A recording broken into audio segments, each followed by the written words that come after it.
2-Minute Theology, question number 29. Lately, I've gotten a lot of questions about the Catholic teaching concerning indulgences, and I realized it was really too hard to condense it all down into 2 minutes. So what I'm going to do is break down this topic over 3 little portions to try to help us understand this teaching.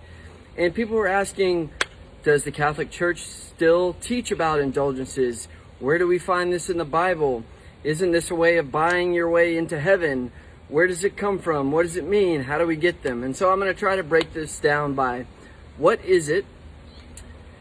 Number 2, dive into it a little deeper to explain it by way of analogy and where do we find it in Scripture?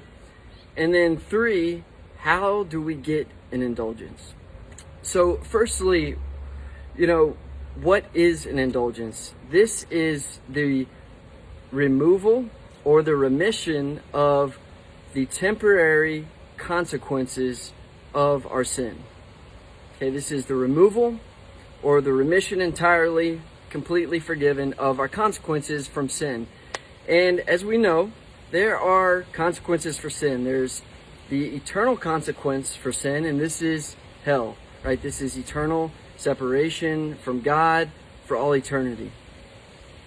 This consequence, thankfully, is paid for by Jesus. This is what Jesus does for each of us. When we say Jesus paid the price, it means that he removed the eternal consequence that all of us were due for our own sinfulness, for abandoning God and the fall of humanity, original sin. So Jesus removes that eternal consequence. He makes it possible for each of us to go to heaven. But there's also a secondary consequence. This is the temporary or the temporal consequence of our sin.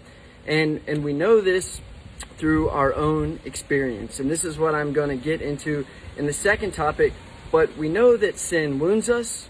We're forgiven of our sin when we ask God for his mercy in the sacrament of confession. We're forgiven, but there's still kind of a remainder. And if you visit my video on purgatory, I go into that a little bit deeper of what remains after we're forgiven. But this is the first intro to indulgences. Stay tuned for the second one.